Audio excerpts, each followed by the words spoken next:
Okay, so I want to introduce Robert now. Like I say, you guys, a chance to talk with Robert. And today he comes to share more specifically about the work he's doing. So Robert Shields has been an advocate, entrepreneur, community organizer, and thought leader for over 20 years in the field of sustainability and permaculture. The son of a trash collector with a degree in natural resource management from Sterling College in Vermont, Robert spent 10 years working in construction and education in Portland, Oregon. For the last decade, on the front line of a rapidly changing planet, Robert has created a nonprofit, the Alliance for Reason and Knowledge, which is ARK, with the single purpose of mainstreaming the regenerative economy as the end game for the climate crisis by 2030. So there's some really bold, some really putting out there, hey, this is where we are, this is where I'd like to see us move, and this is how I'm contributing. So Robert, I want to just invite you to turning it over to you to share. Well, good morning, Rashinda. Thank you. And thank you for all you beautiful people for joining us today. Yeah, nothing ambitious. Just trying to keep pace with the rising tides. Basically, we know we need to change. We know we rapidly need to change. But, everybody is heading off in a different direction. And basically, we're not getting anywhere. We're all in the same boat, rowing in different directions. And, that's not going to get us anywhere. And the moment that we do get is more just us being carried by the tide. The things that I'm doing now that are popular now were things nobody ever heard of a decade ago. Nobody ever thought was possible. Nobody ever thought was needed. But the work that ARC is doing now to mainstream the regenerative economy is basically in workforce development. And in addition to trying to reach out and to work with marginalized folks, one of the things that we are trying to accomplish is helping organizations like you folks. And that's kind of the scope of today's conversation is I titled it on Facebook, Faith in Action. Basically how the churches can deliver on their stewardship pledges by actually taking action within their communities. And the conversations with Christopher and Daniel actually tie in really well. Christopher particularly, talking about faith in action. The guy's down there doing everything he can, some really amazing things. I always find it amazing how the people who have very little seem to find ways to do the most for everyone. And then the people that seem to have everything can't find more than a few cents to pan out. And what it is that they are afraid of losing the comfort they have. And so, I agree with the other folks that Rashinda, you should be able to have the resources you need to be most effective. And that's part of what we want to talk about today is some things that the churches, the physical organizations can actually do in the communities that can actually lead to these social and economical changes. The beautiful thing about what Daniel's doing is that regardless of whether he wins or not, he's going to keep fighting. Most people that have made huge strides and huge changes in history, they never held office or any political title. They did it because that was their calling. And it's simply a matter of where there's a will, there's a way. I can sympathize with anyone who is trying to make a living a life of purpose, because the world that we live in today doesn't exactly support that kind of ideology. And it's challenging for folks to find the support they need to be able to do the work at a minimal scale. Most nonprofits spend 80 to 90% of their time just covering those 10% that allows them to keep the doors open. Now we have over 150 environmental organizations, and the environmental situation's getting worse. We have thousands of churches, and things are still getting worse. So maybe we just need to think about different strategies. So this is a conversation that kind of is a continuation, Rashinda, from what you and I were having about last week, where before the Industrial Revolution, it was actually the churches, the monasteries that served as the industrial base of the known world. And the idea that when we're trying to empower marginalized communities, when we're trying to give them the power to rise up, not only politically, but socially and economically, creating a space for them to take their talents and turn them into careers and jobs and businesses. It is obviously the ultimate the ultimate goal here. And so basically what we were talking about, and this kind of led to this conversation, and I drafted a little one sheet page for people if they're having trouble getting started, but this conversation really focuses on what churches as the organization can do in their communities. And what I like about working in the civics what I like about working in the civic area is that we can pretend that politics don't matter, that they're ineffective at making change. And so we focus on the other resources we have, which is our time and our money and how we invest those. So essentially what I wanted to do was cover a couple of ideas that I had where churches and communities of faith could be intersections of civil and economic development, and then maybe have a brief conversation about maybe answer some questions and stuff. But this is meant really to plant some seeds with these organizations on how they can shift. Most churches are 501c3s or some kind of organization, nonprofit, but operate as charities. And that simply means that this is what I believe, and if you believe it too, you will help me support it, which is great, but it's not really practical for economic operations. So most what's happening today in these groups that are able to be of most use is that they're recognizing that as an organization, they do provide services. They can create products like creating spaces, that there are value added products and services that they can provide to the community and be a benefit. And in return, that's how they can sustain and grow themselves. So we started talking about how the churches could serve as meeting space and gathering spaces for makers, for people who like to make jewelry and who like to recycle things and make them into new products and stuff like that. And that led to the conversation about growing food and processing food in many, many of these marginalized communities. It's not so much of a matter of being able to grow food. It's more of a matter of being able to process it for use, for storage, and for sale. Many churches have commercial grade kitchens, and they can serve this purpose if they choose. Now, these two activities sound great, but they come with risk and they come with expense, and most notably the expense of energy. Well, the Inflation Reduction Act has created tremendous opportunities right now for churches and other nonprofit organizations from their building to start making a huge impact. And that is simply by investigating the opportunities they have for solar energy. Right now, it's virtually free for a church to develop that capacity, including storage. I'll put in the collectivesun.com is one group that provides different resources, including financial resources for churches and other groups to be able to utilize this potential. So basically, by cutting down on your energy cost, you get to use that avoided cost as a savings to reinvest into food and energy. And these provide an anchor, not only for your congregation, but for the community at large to be able to come together on a regular basis and to fellowship. If for some reason things collapse and we can't count on the government to be helpful, we have to turn to each other. And now is a good time to build that community infrastructure.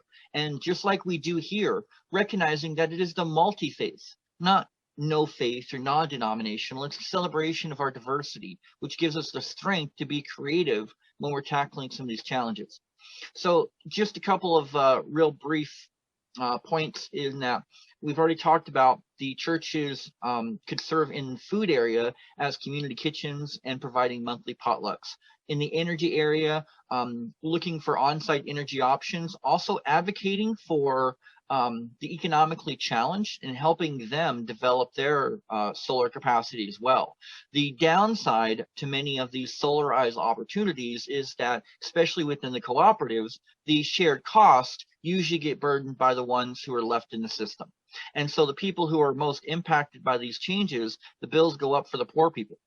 So we can work directly with them to take advantage of the same benefits that the church buildings can take advantage of. In the areas of waste, maker spaces, providing community exchanges, monthly, free markets where people can bring things they don't use and people can exchange them. All of these kind of things just need space to happen, and the churches mostly are empty. So the other part of this is networking and connecting with regional state partners. We know the states are doing what they can. We also know the problem is getting worse. And this social safety net is one of the areas where churches have traditionally been able to serve as, especially in the rural communities. Many churches serve also as the community center. And that, I think, is a huge opportunity that has kind of gotten lost in this globalization of everything. And then lastly, and this goes to some of the work that Christopher and other people are doing in third world countries that is tremendously awesome, is the fact that financing for those groups in country is very difficult. So we've explored and continue to explore the idea of sponsorship, how one church in this country can support or sponsor a church in another country, partner up, sister cities. There's all kinds of scenarios that could be creatively worked to develop to share resources. Obviously, anything that we can do to share down there is going to be hugely impactful, because going back to the whole climate crisis and the discussion that brought us here today, we have to recognize that it is the United States, with 1/5 of the world's population, that produces 2/3 of the waste. Consumes 2/3 of the world's resources and produces a fifth of the waste. We are tremendously impacting the rest of the world by the choices we make. If we want to see the world change, then we have to recognize that change in-house. And where we're doing this in our personhood by investing in ourselves and by investing in times like this, we now have the tools to be able to take that to the next level, to reach out to our closest circles and engage them in the same conversation of how do we be good stewards? How can our physical localities serve to further developments of intentional, sustainable communities? These communities give people the space to have conversation about faith. Right now, when people are trying to figure out how they're going to pay their bills, where they're going to sleep tonight, how they're going to feed their kids, conversations about faith and spirituality always get put on the back burner. So like I said, I sent out a sheet, and just making sure I'm covering all my notes here. So together, we systematically can develop the capacity to serve in the nourishment of communities and to nurture the spiritual growth of individuals. So I will step from my soapbox there and say thank you for the time. So I want to follow up with a couple of things that you said here, Robert, that I've had the benefit of hearing you share ideas in this space before. And there's two things. One is that you mentioned this idea of, and I think you said it very gently, this idea of, should things collapse, how are we able to manage and be together still as community, and that strong community is essential for that. But, it doesn't even have to be a big collapse. Sometimes we talk about that, if we don't get this trajectory of warming under control, we're going to be the remnants of us huddled in the Canadian boreal forest. That is hope. I don't believe that's our trajectory because of all the work going into this. But I do think that there are places where this happens, where a fire causes massive evacuations, where, look at Pakistan with 1/3 of the country underwater, places where there is incredible drought, where literally families have to leave their communities and their homes. So even though that's not global, it is nonetheless traumatic and really challenging for those people on the ground. So when you talk about strengthening community, I also see it very much applying to those types of spaces, right? Where, I have neighbors who are currently evacuated from a forest fire, and looking at the ways that the community jumps in to help and how many gaps there are. If there was more places that intentionally welcomed climate refugees, even in the moment. And these might be these maker spaces that you're talking about. So how would you see that so let's just take a local thing where there's a big fire, like what happened here a couple of years ago with the Almeida fire, and you've got a whole community, so many evacuations. How would you see these church spaces being used in a situation like that? This is a big option. I mean, obviously, just like what's going on with New Hampshire, if you put a bunch of immigrants or refugees on a plane and you drop them off, someplace, they're not going to be prepared for it. So waiting for an event to happen is obviously not the solution.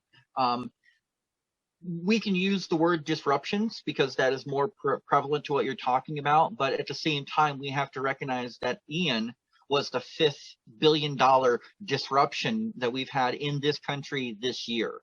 And the trend is that these are going to continue to grow in impacts. I mean, there's a lot of people in Florida right now that are disturbed because of Ian. But in the midst of all that, there's a whole community whose lights didn't even flicker. And this is a community called Babcock Ranch. And it's basically the world's first solar city. All the power lines are built underground. All of the buildings are built to withstand the climate that they're in. There was some planning that went into the community rather than just putting up the cheapest, fastest homes they could, which is unfortunately what most of Florida is. So in rebuilding, in relocating, and addressing all of these, that's part of what we have to recognize is the key. So in these instances where you have large groups that are basically climate refugees, the churches in these areas, the community kitchen aspect can be the biggest help. There's a lot of farmers out there. There's a lot of people out there that like to grow food, but they don't have the ability to process it. And they don't want to grow a lot they can't use, so they don't want it to go to waste. That food is going to be needed immediately. So that's one immediate small area where churches, where they're at, could start today, figuring out, contacting the local farmers, contacting the local organizations, and finding out where those food gaps are and plugging those needs so we can start building up a surplus, because right now we've gone through our surpluses and our stores of food. And food is going to be the first thing that collapses during a disruption. We see it all the time. So preparing for those eventualities is prudent. And the great thing is that we don't have to become preppers. I mean, we can work with local restaurants so that while we're processing this food now, we're actually getting it back into the community and creating this vibrant economy because we want to keep things going. And there are beautiful people out there doing them. And if we can simply recognize the coordination of various things that we're doing in a scope that makes sense, then we can work together in our own little circles and have impact on a global scale. And that's why I like the whole future cities idea. And that's what you've been talking about as the project that we've been working on. Because it takes all of the things like housing and security and energy and stuff like that, and it takes it into the scope of future cities and community planning. This is another thing that churches can serve as they can host town halls. They can create the spaces for these kind of communications to happen and for this kind of planning to occur. Most cities, when they were built, were not built for what's coming. And the churches and the communities of faith, I think one of the things that drew me to this particular group when the first conversation that I joined on was about food security. And it was about the individual wanting to see communities of faith take a lead on this climate change challenge. And the first thing recognizing is that this isn't a challenge of preventing the change. This is a challenge of adapting to it. As much and hopeful as we would like to be, we recognize that the science is there, that even if we stop using carbon fuels altogether right now, we're looking at another 100 years of turbulence. And let's just say it's not stuff we're prepared for. And we don't have to go back into living in caves and going back into making proper communities if we take the initiative now to create these resilient infrastructures at the local level, which the funding's there for, and the technology's there for, and the technical people are there for. Everybody's waiting for all these pieces to be put together, and right now these tax incentives are the best chances we're going to get. Even if you don't have any money, if you have property, you have an asset to work with. So these are all things that we can do right now within our spheres of influence, not just our spheres of concern. And I think that serving as these community focal points for these kind of conversations is a place where the churches now can serve the populace. Is that I really hear that. I want to draw out a piece of this a little bit, which is So I'm a Methodist. That's my faith tradition. And the Methodist churches, many were built with lots and lots of schoolrooms, because when these churches were built, the thing that everybody was doing was teaching Sunday school. And you had Sunday school classes tucked into every corner of the church. There were many rooms in the church. And so there are these spaces now that we are not doing Sunday school like we used to, that literally, like you say, they become storerooms for old hymnals and old pianos. And that's true in lots of different faith traditions. I'm just going to, speak to my own, because that's my personal knowledge, but knowing that this is a shared experience. There are pastors that I know of who have intentionally worked to bring nonprofits into the church space. What I often find, though, is there's a disconnect. So they're doing really good social justice work, but they're not actually planning for the world that we have. So when we talk about, let's say, housing a homelessness group, where we're addressing homelessness, nobody is also talking about climate migration as a contributor to homelessness, as a contributor to the world we actually have. When you talk about maker spaces, when you talk about what these rooms could be used for, how do you see helping the church get there, so that the vision of this future city that could be a microcosm within the church, right? That every church could be a microcosm of the future city. How do we get there, right? How do you see the process could play out? Well, interesting. This pandemic has created a lot of opportunities that simply weren't there, including this cafe. In regards to the Sunday schools, the Future City competition is put on by Discover E. It's been around for a long time. It's a national campaign, and basically it's been focusing on middle school kids. And they get together once a year. They research a topic, they put together an essay, they create a model, they put on a presentation. The winners of each state go to a national competition in March or in February, where they repeat the process. Now, essentially, with the pandemic, they opened this from just schools to other community groups, including Sunday school classes.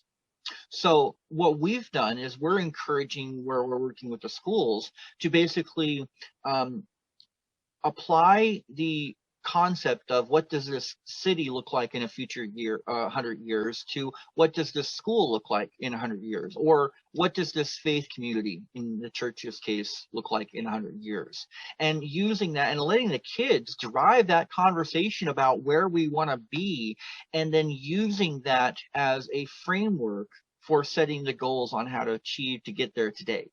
It's like if the children decide that they want to make a regular contribution of food security, well, then that's an opportunity to go out and to look at the church grounds. How much grounds do you have that are in southern spaces? Can you get some pallets together and some plastic? Can somebody donate some windows to put up a little greenhouse where the kids can go in and raise the food? Get connected with the garden and get connected with spirit. I truly believe, as a Baha'i and as a person of deep spiritual faith, that the only problem that we have in this world is that we're disconnected from spirit, and that spirit is in the ground below us. It's in the world around us. And I think that by utilizing permaculture, which many people recognize as a Rosetta Stone of indigenous wisdom, is one of the key ways to implement those practices, which follow those principles, which brings us back to those values. And when we start nurturing life in ourselves and in the world around us, that's much easier to recognize the life in other creatures, like Daniel was saying.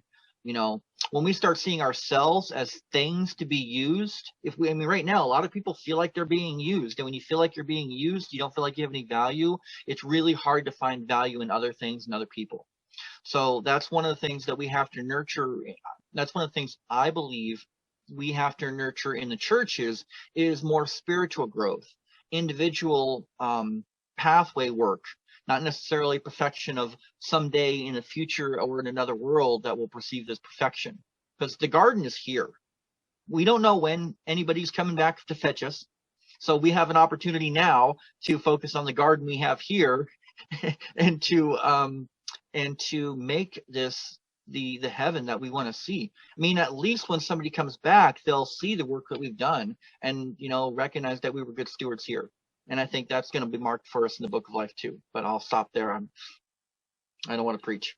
So what you said about the future cities, how it started with the junior high, but I believe they've extended this now to adult groups. Is that true? The competition itself hasn't been extended to adults, but here in Alaska, we have another competition ran through the university called the Arctic Innovation Competition. Now that's oddly like a month later. And so we've been looking at how the people who turn in, how the children that turn in or do submissions for future cities can revamp them for the Arctic Innovation Competition, and how other age groups can also use the prompt of what does our city look like in 100 years? What's our future city look like, to submit their own prize for submission, which comes with cash prizes, including a $2,000 kicker for climate prize. But we're looking at how we can organize these groups as clubs, how we can borrow from the sports metaphors and start competing against each other in robot races, or micro city building or something like that, or tiny homes. There's so many simple solutions to the challenges that we have, but the challenge we have is communicating those simple solutions into a way that we can all work on them together. Some churches don't feel stewardship is their calling. That's not how they represent their faith. But the ones who do, those are the ones that we can reach out to and work with on building this infrastructure and this capacity. And even if things don't get tougher, fresh foods reduce, the cost of foods that we buy from the store now. And especially here in Alaska, most of the foods we get are food products. They're highly processed, and they're coming from days away. And when we're trying to reach marginalized communities, it's really hard for people to think when the food they're getting is full of sugars and chemicals, and we're creating this tidal wave. And these are small, simple steps that each community, regardless of where they're at, can take to today start unraveling some of this and start building that capacity.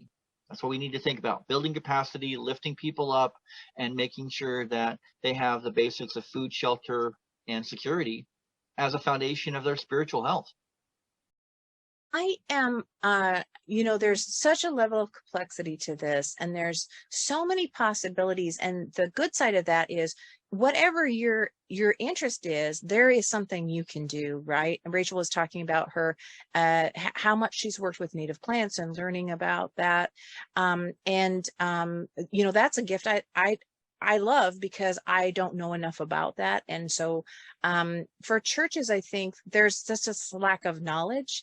And also sometimes, faith communities in general, there's this, you're not sure that your neighbor next to you in the pew cares at all. And you'd be surprised probably to find out they really do.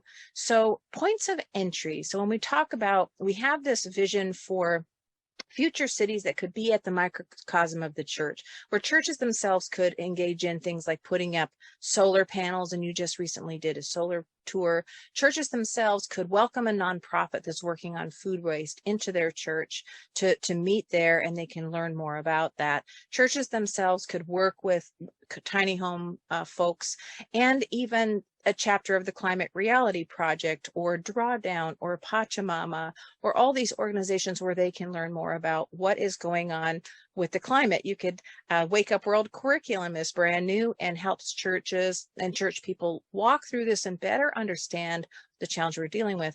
So what is the point of entry? So how do we introduce reluctant pastors? We've already kind of had that earlier today, that frustration that so many pastors are not actually supporting this work. How do we make that easier for them? How do we create spaces and points of entry for this? Potlucks. Tell me more. That's great. The idea of gathering to food and music and no conversation. Nothing's going to drive somebody away from a conversation if they have to think, or they're going to be responsible for some action item, or, and right now there's a lot of meetings going on. but just celebrating getting to know each other. Like you mentioned, you don't know if you don't know whether that person in the pew next to you really cares about climate. Well, maybe you need some more space to get to know that person next to you, and maybe you don't get to do that when you're sitting in a pew listening to somebody give a sermon. So I know that some churches do have lunches afterwards and stuff, but the point here in the context of what we're doing here is inviting the larger community, the surrounding community, into the church to share in that space, not for the purpose of conversion, but for the purpose of enrichment, where we can all learn how to do this stuff together, because you might find some farmers out there. And there's a lot of people that love to farm, don't have the land to farm it. There's a lot of people out there that have land, but no time to farm it. There's a lot of kids out there that are looking for skills to build. And that's where Future Cities really can tie all this stuff together, is because it gives an opportunity, a competitive reason to be able to come together as a team, to look at the grounds as their future city, campus, whatever. And that's a scalable scope. That helps kids tackle complex issues on a scale that's very manageable. And adults too. They can look at their neighborhood. A lot of towns are broken up into divisions and neighborhoods and stuff, but just engaging people where they are, and food is a critical way to do it. It's like we've kind of had this conversation in these meetings before, that just in order to participate in these climate cafes, there's a certain level of affluence that a lot of people don't have. Have to have an internet, have to have a phone, have to be able to, have been fed recently so you can think clearly. These simple things which we take for granted, a lot of people don't have. And it's funny because we sit here and have these conversations about, well, how can we reach out to these people? We have to meet them where they're at. So potlucks are a great way not only to bring people together, but it's also a great way to learn cultural diversity for this now too. So it's really easy to organize a potluck and make, especially with food allergies and everything out there, just making sure there's some clean, simple standards. And you can have huge potlucks. And then afterwards, instead of all that food going to waste, it can be boxed up and turned into meals and taken over in freezers and Meals on Wheels. Those are the kind of connections that we need to continue to nurture. It's just like a mycelium network. In a forest, you don't have big trees and little trees. You have a whole network of trees and plant life that all lives together.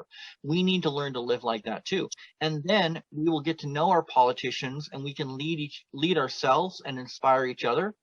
And that will help us move forward. But I know we're reaching the top of the hour, so I wanted to see if there were any urgent questions anybody had, or anything else that we could talk on. And I appreciate everybody's time. I definitely think we're at a place where we can ask questions. So I want to turn now to Terry. Go ahead. You have a question as well. Yeah, I just first of all, I just agree completely with the direction that you're going in terms of making use of these the existing churches as real centers for community transformation. I mean, it just seems to me so exhilarating, so empowering in so many different ways, and tying into the wider communities, and rather than trying to get back all those lost Sunday school kids, et cetera. I mean, it's just, it really is exciting. I'll look up Future Cities competition because I don't know about that, but I just wanted to raise here the work of Bob Doppelt and the International Transformational Resilience Coalition, which is barking up exactly the trees that you're talking about, and really has a lot of stuff figured out. I've been to one of their conventions, and it's really, really good stuff. And what is powerful about this is bringing in the resources from many different disciplines, many different ways of thinking, many different sociological levels of income and class and race and ethnicity and all that, to try to fashion together a way of moving forward. And so I think Bob Doppelt and that organization should be at least referenced here. Thanks. Awesome. Thank you. I see that Dan and Christopher have their hands up. Dan, go ahead. Yeah, man, this is great conversation. Thanks everyone for coming and putting this on. I just want to put in a good word for prize competitions. There's the X Prize climate or carbon Giga Prize competition, which I actually joined a team called Tuvalu-51.org, and they are focused on a seasteading approach. you look at the huge number of refugees right now in the world, especially with the Ukrainian dilemma. There's something like, hundreds of millions of refugees that are just kind of stateless. And if we had like large habitat seasteads, which were ready to go as like intentional communities where they can have all the amenities and productive jobs, I mean, it's not that difficult of a vision to achieve. So we didn't make the first round with our team, but there's still like another round of prize money. So I think there's still like $50 million worth of prize money out there. So yeah, X prizes and prizes are a great way to get like 10 times the amount of activity on a topic than you would ordinarily get. For every dollar of prize money you invest, you get like 10 times the excitement and the output. And I just wanted to pose a question to Robert. He mentioned Baha'i faith, which I think is a great faith that acknowledges that the spiritual sun rises and sets on many horizons, and we have a progressive revelation kind of status with the greater creator. But one of the things that Baha'i teachings advocate is a universal education and universal language, which technically Esperanto was a great synthetic universal language that was invented by a Polish professor around the turn of the century. And there's something like 1 million speakers, bilingual Esperanto speakers. And when you translate from your native tongue to Esperanto and then back from Esperanto to a native tongue, you get like 0 idiomatic translation errors. So it's a great way to do like translation between different languages without, if you use Google Translate, you're liable to get all these wonky kinds of, translations. But ham radio has about 1 million users. So if we get like a network of Esperanto speaking ham radio people, that would be like the core of this, human communication network to reverse the Tower of Babel syndrome. So anyway, I just wanted to get those thoughts into the plasma pool, and I'll pass the talking stick. That's great, though. Yeah, like shared languages, in the past, these shared languages have always been a result of empire. Well, I mean, I don't know all the past, but the written past that I've seen, and it's subjugative, right? We use that language to subsume other ideas and other ways of thinking. And how amazing it is to go forward with this desire to truly share language together in a way that builds consensus and community instead of bringing somebody else under your ideas. And it's so important now where we need all the ideas, right? This really important to be a generative time. Unfortunately, Robert, and this happens sometimes, and I'm so sorry it happened today. He is in Alaska. Sometimes that Zoom bandwidth is challenging for him, but we can still have this conversation, and he'll be able to take a look at that question, I'm sure, and reach out to you with some of the answers for that. So, but regardless, sharing it here is great. I just love it. That's fantastic. So thank you. Christopher, do you want to go ahead and to ask a question or share? Yeah, maybe I just wanted to share my experience working with churches. I've been working with churches for 16 years now. Yeah, and these are churches that very small churches in the typical villages where people are poor, people are hungry. They are in those conditions. But one thing I've learned is that if you involve the church leaders alone, programs don't thrive.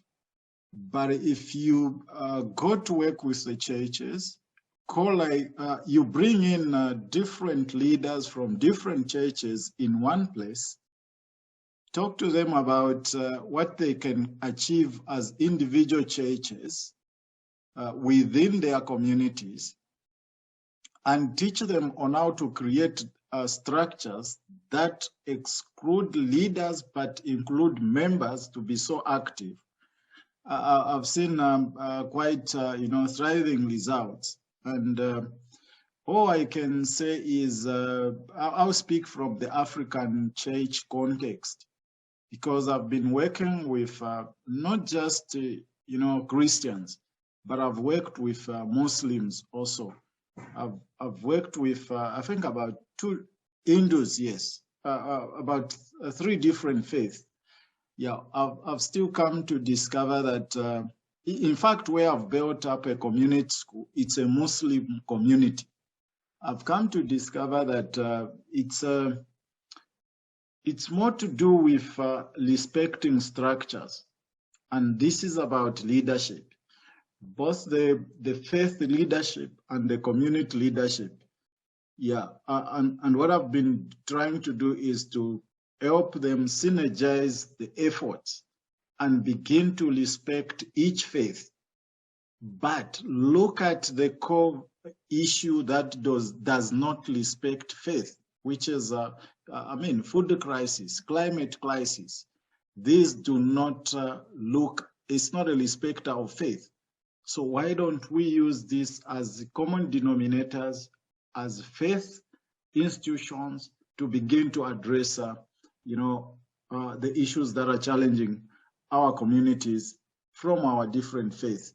So this, I've seen it working. I've talked to Muslims, I've talked to Hindus, and I've developed that kind of a relationship. And I've seen Hindus and Christians and Muslims planting trees together. I've seen that happening. And I've been working with them in those. Currently, we are planning to plant about 1,500 fruit trees. We are just raising the purple light now at our institute, which will be planted by the Hindus, Muslims, and the Christians. So this is actually just what I wanted to add. That's wonderful. Your image of Muslims and Hindus and Christians and different people of faith all planting trees together, if that's such a community act, and I'm so grateful to you doing this work. Rod, Chrismir, you're up. If your question or comment, welcome. So I had a question, but I think I'm going to post a comment since Robert isn't available for the question. I dropped it in the chat. I would like for us to be conscious of our power when we're going into marginalized communities.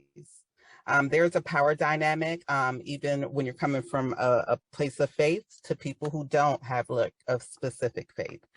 That's one. I've experienced in my community, I'm in Baltimore City, and we are predominantly, our city is predominantly Black by maybe like 56% or 60%. And we have had just a lot of underserved and just, whatever happens to marginalized communities. I have heard from, when we do focus groups and surveys, I've heard from that community saying, we don't want to be farmers. We want to be like everyone else, and we want to get our food the same way, right? Or why is this the position why is the labor the position that we automatically have to take? So those are just like a few things. I have a long laundry list of things that community has echoed when they are comfortable and when they don't feel that power dynamic there. Now, when that power dynamic is there, they're like, yep, we want to plant a garden. And that's where you see a garden started and deserted. Yes. And I think it's possible to live into good in every way. So so usually what I do with a guest is ask them, what gives you hope? And it's my way of ending on a note where we can feel more inspired. Those who would like to, can you share a word of what about the conversation today gives you hope? And I'll start. I really appreciate this vision of future cities that Robert has, his ability to bring this very complex thing down through what a single community can do. The idea of living cities is really interesting. Future cities really interesting to me, especially as it brings in children. And I think children help us adults imagine new possibilities and have motivation for those. And I really appreciate the collective sun aspect of this as well, that the solar can be an entry point, food waste can be an entry point, and I really appreciate Robert's presentation and talking about those things. Anyone else want to share what they appreciated from this? Go ahead, Richard. I think the notion of potlucks is a very simple but profound notion that needs to be expressed. Awesome. Anyone else want to talk about what gives them hope from what we heard today?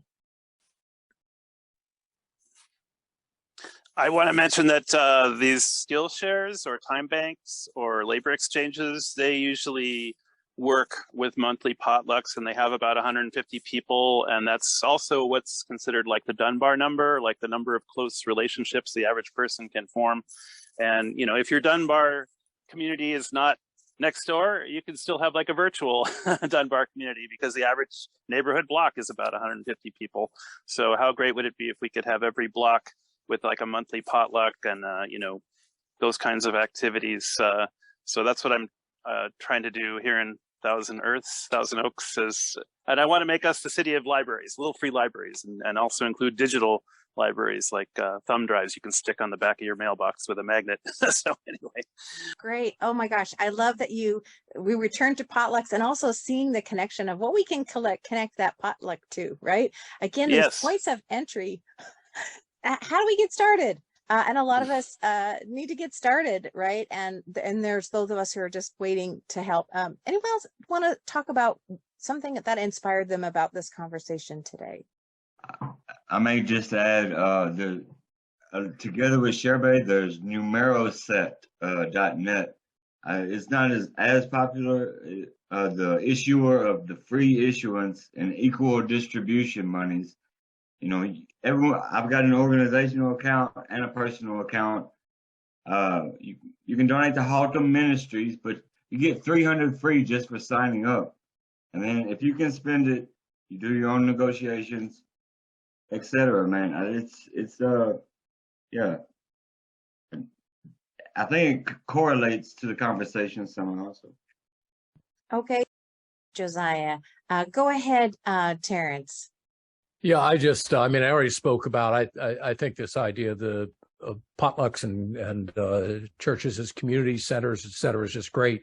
I also remember reading about the economy of Vermont at one point, where there were a lot of people whose income was not very high in Vermont, but because they did so much bartering, you were talking about the exchange of labor, you know, no cash need change hands. It's a way of sharing life. You have this skill, I need that, and I can offer this in return. And there is an inherent way in which people work out what is fair in situations like that, which is a huge added bonus just to tax-free.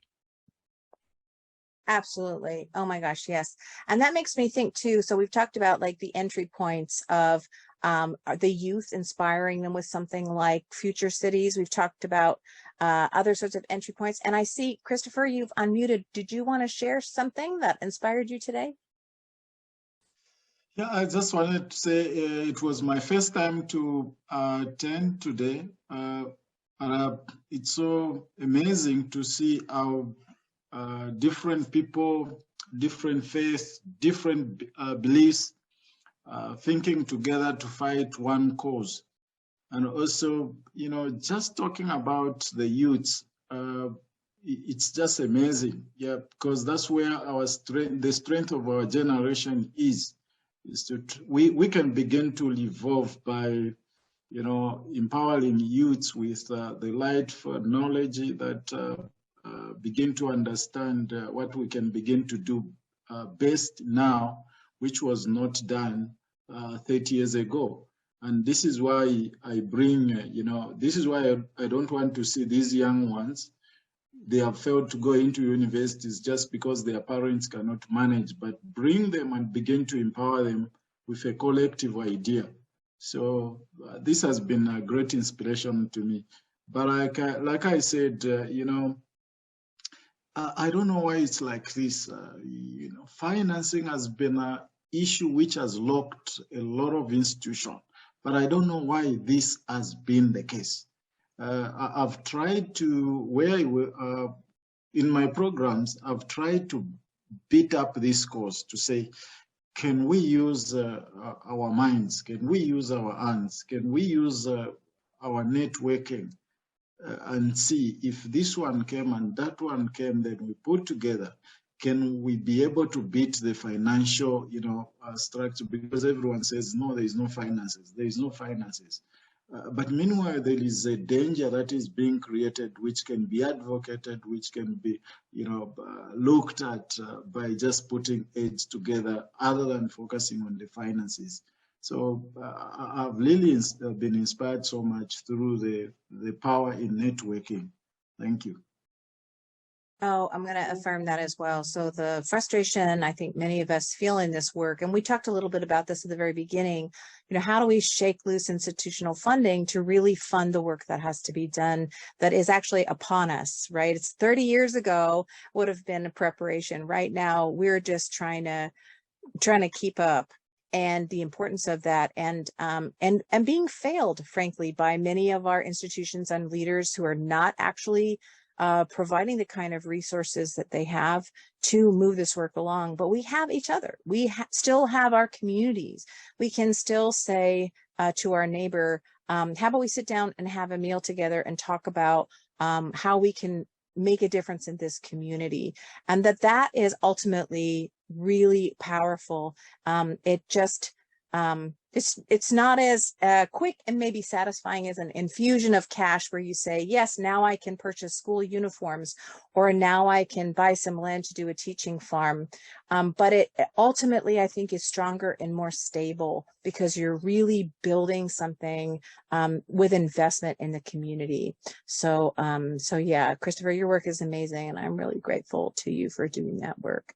So we're in just the last few minutes. Robert texted me. His phone is just not able to get the connectivity. That just sometimes happens. It's just unfortunate that it happened today, but raising every blessing for him and his work.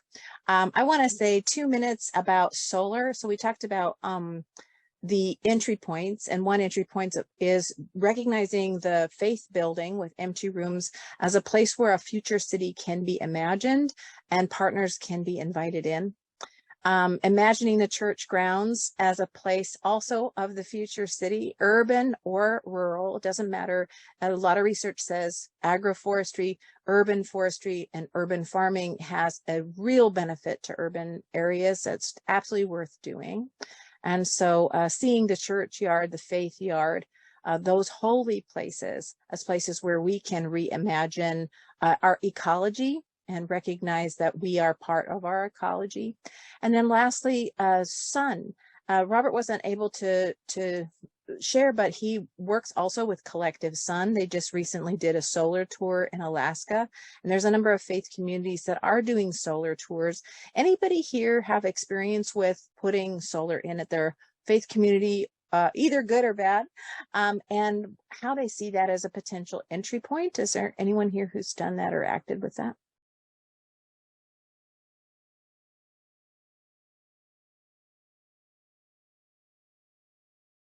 Okay, I think a lot of us may have, but we're getting toward the end of our time.